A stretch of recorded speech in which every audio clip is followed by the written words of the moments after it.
No Man's Sky, alien animals, subscriber calls, and more here on Cobra TV.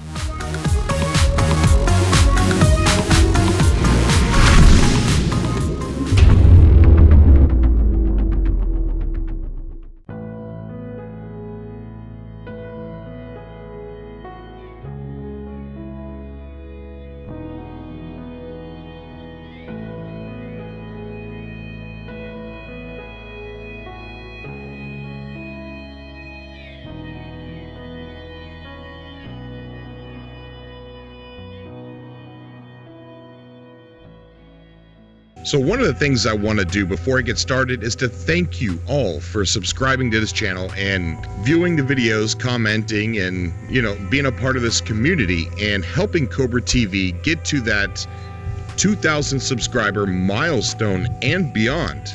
You guys are amazing. I love you guys so much. So one of the things I wanted to talk about was the animals, the alien animals that you find in No Man's Sky. Something that really draws me in is the fact that 10% of the planets are going to have life. So with 18 quintillion planets, 18 quintillion planets, what's 10% of that? I don't know. If anybody I don't knows, even know how to write 18 quintillion. If anybody knows that answer, what's 10% of 18 quintillion planets? And the reason why I'm bringing this up is because maybe like every other solar system is going to have one planet with life. I don't know. A lot of people out there, they don't want to find too much life, and you're the one that's like that, right? Yeah, because I feel like nature, like the natural landscape of stuff, makes a good enough planet alone. I mean, I'm fine if there is life on a planet, and I'll be happy about it, but I don't really need it. You want it to be a rare occasion. Yes, I want it to be something like, oh my god, I just found this planet and it has life on it, and it will be an exciting moment right there. Right. Finally find life. Yeah, I'm kind of that way too. I just hope you don't have to play hours and hours before you come across life. But if it is that way by design, because that's the way our real universe is like. We don't know if there's life out there. We know that there's got to be life in our real universe. It's pretty ignorant to think that we're the only ones out here, but let's just say that there is life that we know that there's life in our real universe. Every planet we land on is going to be barren. I don't really know how No Man's Sky is going to really balance that out. We do know that 90% of the planets are going to be barren, but again, I really don't know what that 10% number is stacked up against the 18 quintillion number. But anyways, I see a lot of comments in my videos where people they're worried about how some of the animals look too Earth-like. But we have to really think about what Sean said, that the closer you get to the center of the galaxy, the more mutated the animals get, the more alien that they look like.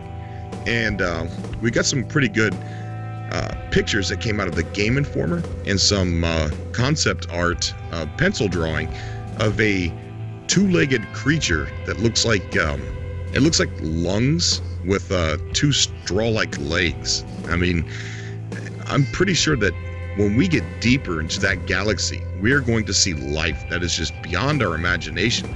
I mean, just think about carnivorous plants are going to be in the game. We haven't seen one carnivorous plant in the trailer. So that right there's a good indication that we haven't seen hardly any of the strange stuff that he's got planned for us. Yeah, and like he said, the trailers were shot in designated locations that they found beforehand, and then kind of recorded the trailer there. So they most likely found a place that didn't really give away a lot of stuff. Right. Yeah, he's also even quoted saying that we don't want to show you the weird alien creatures that we've stumbled upon. We want you to discover that for yourself. Right.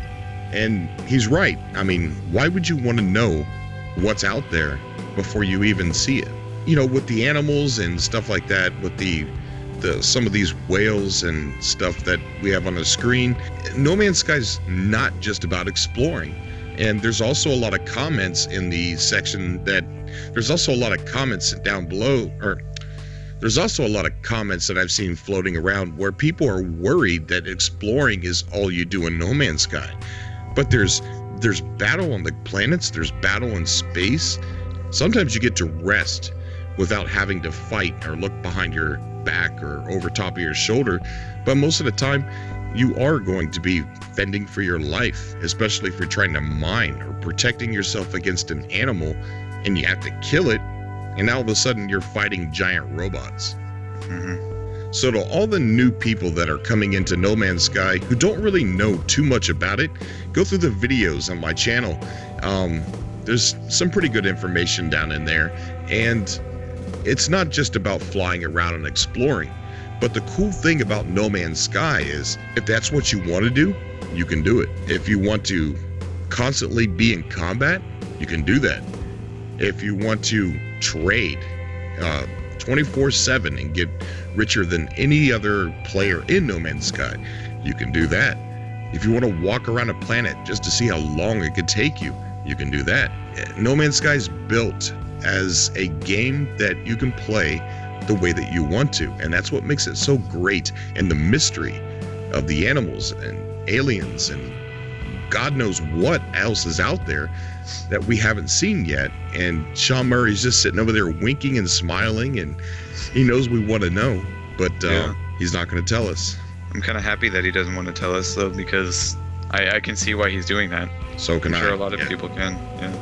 Yeah, I don't want to know. At the same time, I do, but then I don't. You know, it's like it's like a mutual thing. You really don't want to know, but at the same time, you want to know so bad. Another thing that Sean Murray pointed out, he said that the sounds for the animals were going to be procedural as well. So no matter what you come across, animals on a different planet than the other planet you're on, they're going to have a completely original sound. You know, that's just blows my mind, you know, that no matter what you come across, it's not going to be the same as the other one. It's going to look different. It's going to sound different. It's an amazing thing. And, you know, not to mention the fact that the soundtrack is going to be procedurally done too. But the fact that most of this game is procedural is just amazing. You know, it's been done before in the past, but it's never been done to this scale before and put together as a really good playing game. While we're going through these slow times of the No Man's Sky info or whatever, comment down below, what subject would you like me and Bookshelf Gaming to talk about? And if we end up talking about that, we'll put your comment up and maybe even have you come on the show. One more quick thing that I wanted to talk about was the whiteboard that we used to see that had the half-written Bart Simpson face apparently has dates written on it now about the milestones for No Man's Sky. If they're writing dates down, I'm pretty sure that we're getting really close to the release date.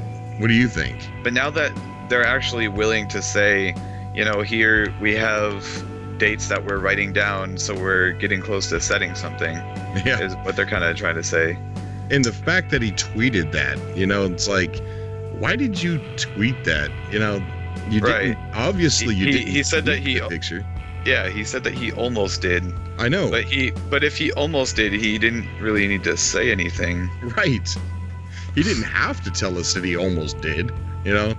But I think that was just a little tease, you know. I think they're closer to being done than we actually think. Yeah. I also had a great time talking to everybody on the subscriber calls that we just got done doing, and I'm not done. There's a few of you that I did not get to, and I will, I promise. In the future, instead of doing a subscriber call episode, what I'm going to do is just incorporate subscriber calls into the topic that we're talking about within that video. And here's some awesome calls that I had with some of you awesome people, and this is a shorter version of it, but I swear to God I'm going to upload the long version of it on the other channel, and along with a lot of the past calls that I had, I'm going to upload those over there too. I know I never got around to doing it, but I will, I promise. Thank you for coming on Cobra TV, buddy. No problem. All right, joining me today, I got Rum and Apples. He's either here or there somewhere. And I don't know if you know who Roman Apples is, but he's got an amazing podcast and YouTube channel. I'm asking all the callers for this podcast if No Man's Sky is released as a digital or physical copy, because what do you think? Would you prefer physical, or are you okay with digital only? I would prefer a physical copy.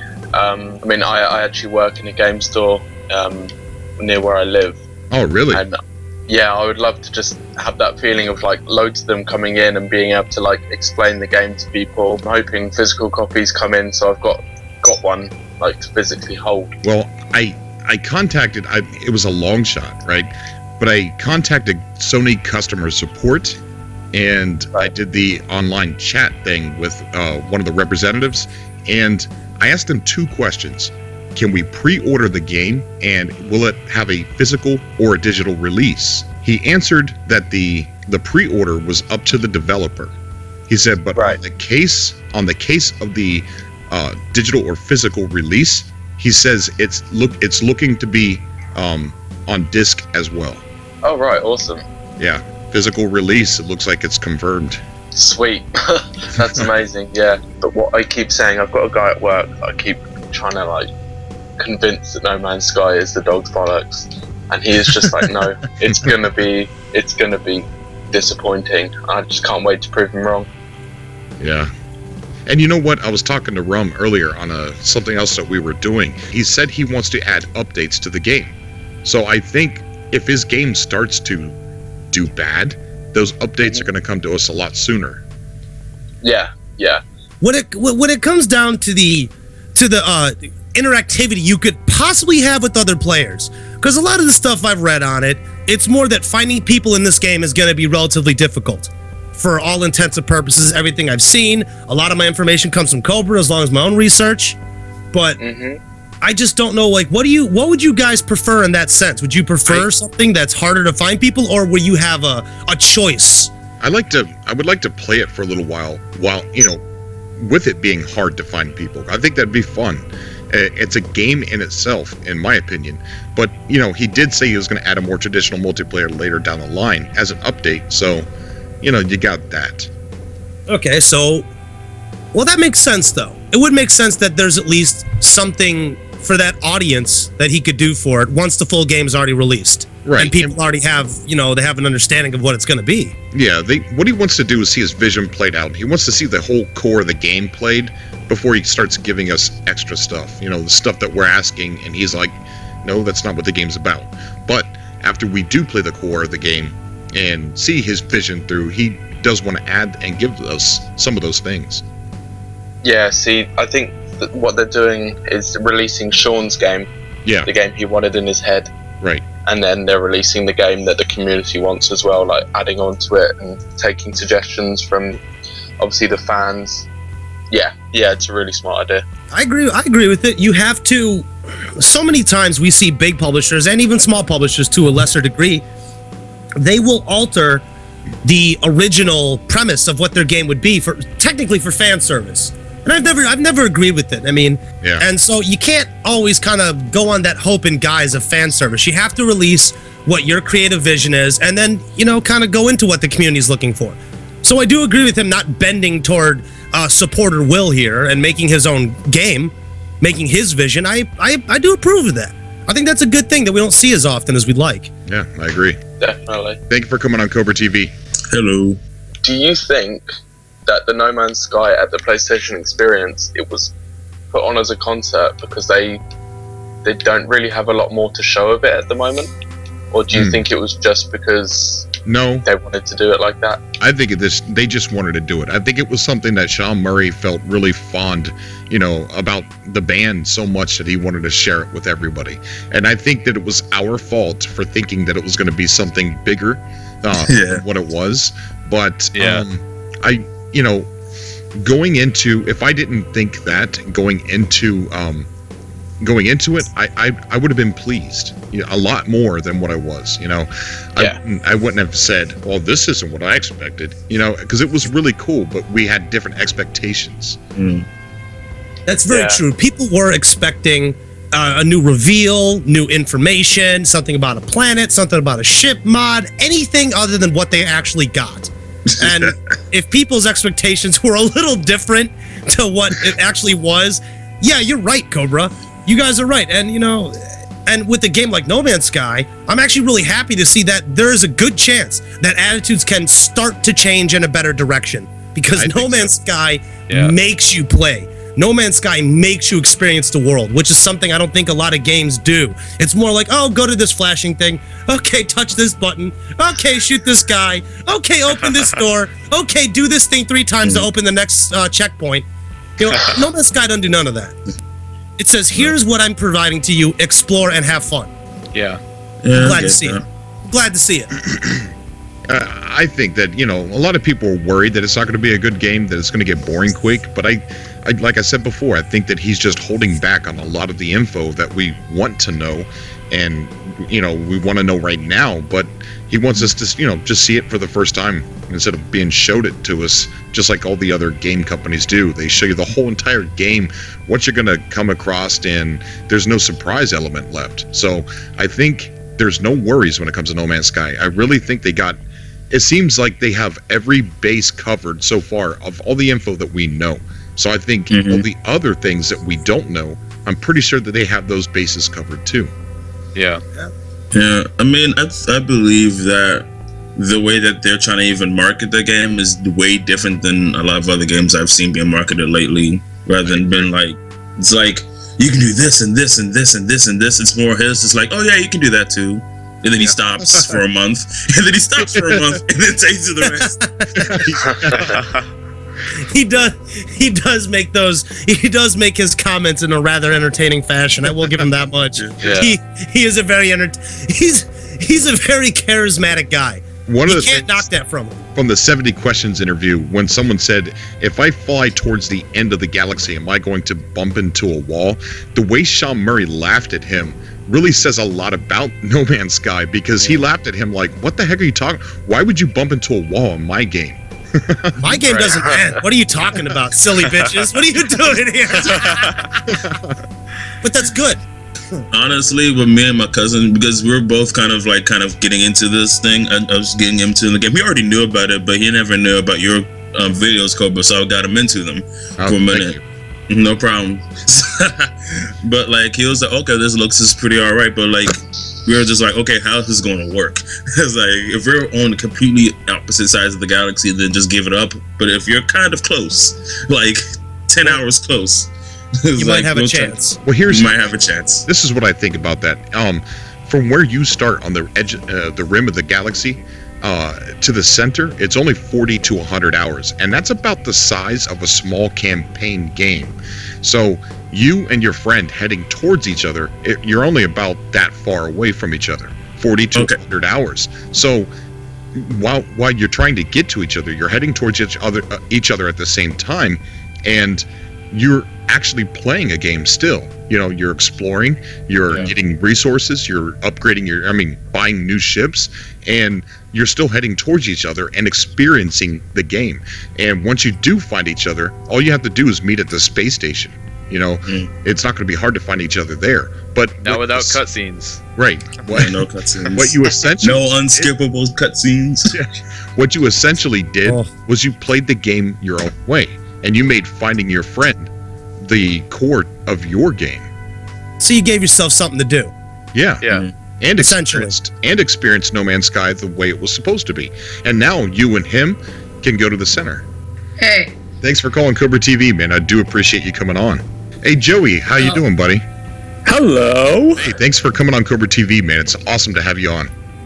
Awesome. Are you guys recording at this moment? Yeah, we are. Yeah. Mm-hmm. Very cool. Yes, indeed. They said that once you get closer to the center, things kind of get more hectic now. What does that mean? Does that mean there's more hostile planets or more hostile animals or plants, or is the robots, whatever they're called, are they more hostile and more plentiful there, or what? Yeah, I think everything is. Yeah, everything you mentioned. Yeah, it's summer. The creators have referred to not only being more hostile and more intense, but also things will start to look more mutated and stranger. Like, you'll see on the edge of the galaxy, you'll see things that you're familiar with. Like, you'll see, when you go in the water, you'll see a fish, and you expect to see a fish. Or you're on land, you'll see a dinosaur, and maybe you'll expect to see a dinosaur. But you get closer to the center of the galaxy, whoa, hold on, what is that, you know? Right. And I think a lot, what you brought up earlier, Ziggy, is that when you get to the center of the galaxy, you're going to be closer to other people. Everyone's going to be heading towards the center, so I think there's going to be a lot of people trolling or maybe trying to attack you and kill on sight, because he said that you can grief other players. Yep. So that might be another big factor into why it could be a little bit more dangerous towards the center of the galaxy. One thing that I've been thinking a lot about in No Man's Sky is how the black holes are going to be. Like, that, it kind of concerns me, because black holes are meant to not be seen, and if you came across it, I know they keep saying it's not supposed to be a simulation game, but if you came across a black hole in real space, you would just come across what's known as the event horizon, and then there's no escape after that. You are dead at that point already. So, like, I really am confused about if they'll have some kind of HUD alert on it, warning you if you're getting too close to a black hole, or if it'll just be like, you're in a black hole and you die. You see, I think since they're not being scientifically accurate, I think that the black holes are, I think you're going to find the atlas there, because an atlas is a map, and in our real life, so I think the atlas is inside the black holes, and it's going to give you a map to the rest of the universe, a map to other galaxies. So I think each one of these black holes is just a fun poke at science fiction, and you get sucked into another galaxy. I honestly really hope that it is like that, like a wormhole. It's just one of those things that we're not going to know until we're actually there. You know what I mean? Yeah. And I like that about No Man's Sky. I like not knowing what the heck I'm getting ready to run into, or what's going to happen. I'm excited to run across my first black hole in space. Yeah, exactly. What kind of ship are you? What kind of class do you find yourself flying or wanting to fly? Most likely an explorer ship, and I want the largest hyperdrive possible. That's what I'm hoping to do. Get out there and get as far as possible and be able to move as far as I can. Yeah, I agree with you, and that's the way I see it too. I was telling a caller that the explorers are the most underestimated of all the classes. I mean, you got your fighters that are good for fighting. They are very maneuverable because of their wings or whatever. And the traders, they're cool looking, and they have a lot of storage space on them. And I think they even have very powerful weapons. But yeah, but if you could just warp out of their warp range, then they couldn't. Exactly. And you could just continue. You could outrun them. And I plan on having my wife play this game with me, so I'm actually really curious on what ship she's going to choose. She's really interested in the procedural generation of all the different, like how they use one kind of model, but so many different possibilities come out of it. She's really, really interested in seeing all the different crazy creatures and stuff like that that's going to be out there. Yeah, so she's more excited about the exploration and the science behind making this game. Yeah. That's pretty cool. That's one of the only reasons that I was kind of really brought down about the multiplayer being really hard to find people. Right. Because I did want to play it with my wife, but then again, if it takes us 40, 80 hours to find each other, then I guess it'll just make it that much better when we do find each other. And it's cooler because, like Sean said, you could play the game however you want. So if your goal in the game is to find somebody, then that's the goal for you. Then that's the way you're going to be playing the game. And at the same time, you're trying to get to her. You're still exploring because you have to. You're still mining because you have to. And you're still experiencing the game just like everybody else. But instead of you going to the center right away, you're getting to her. Exactly. And 40 to 100 hours is long. I mean, that's probably how long it's going to take you to get to her. And people are like, wow, that's a long time.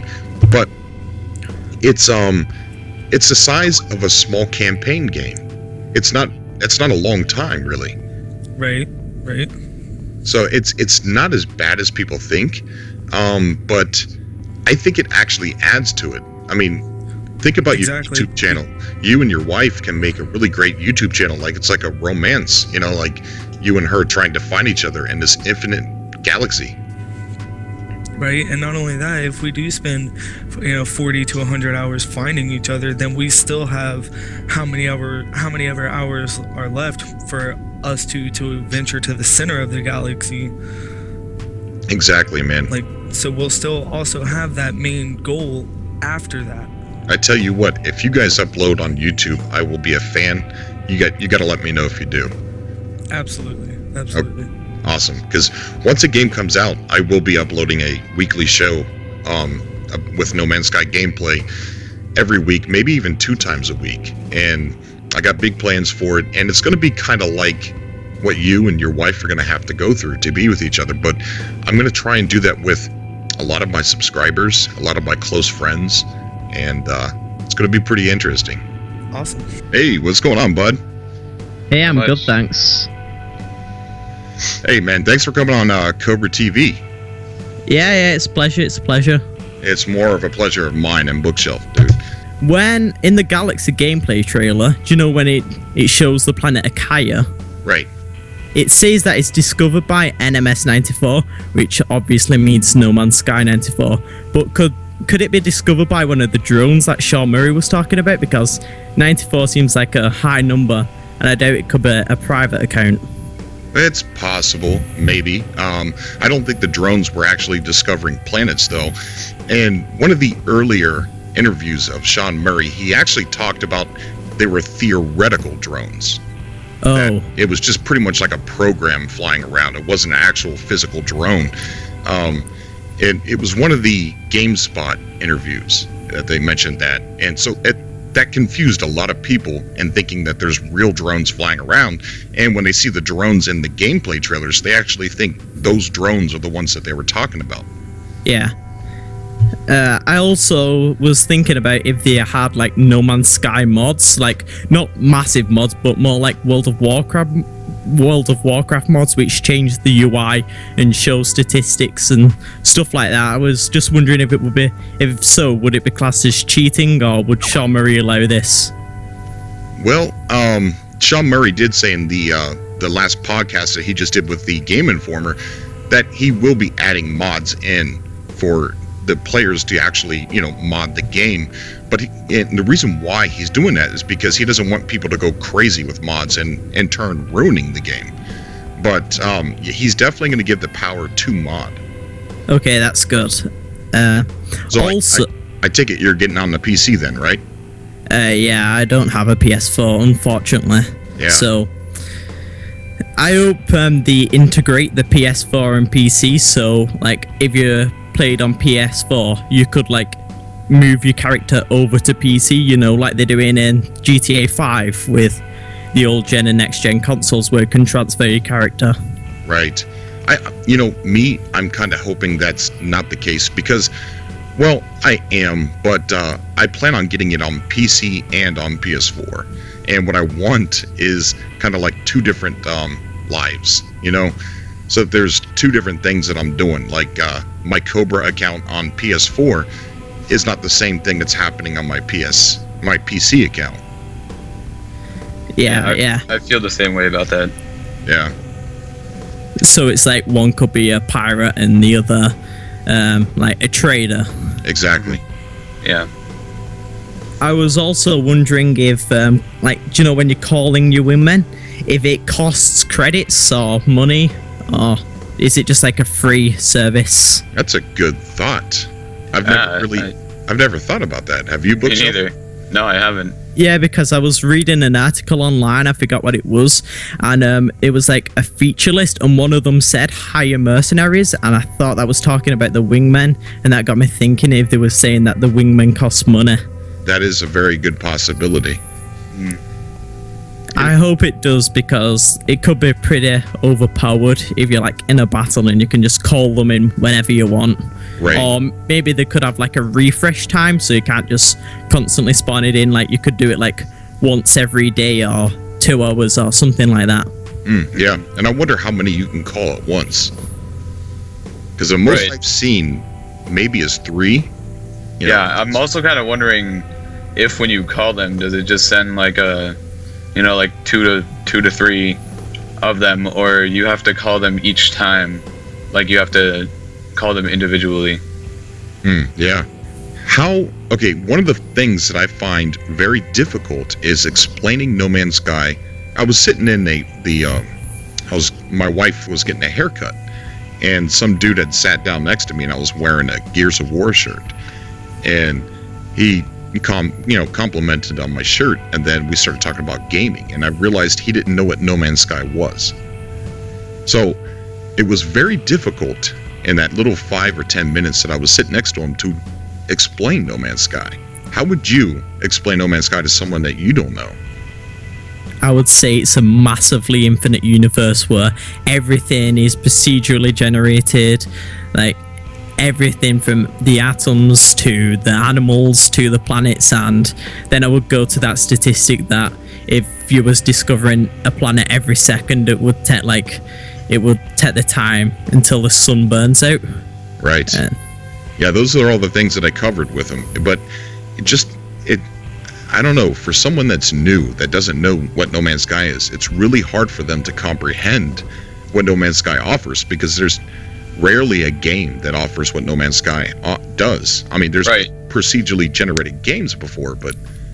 And a lot of people that I try to explain it to, they say they want to like the game, but they don't think that it's possible. And to that, I say, we'll wait and see.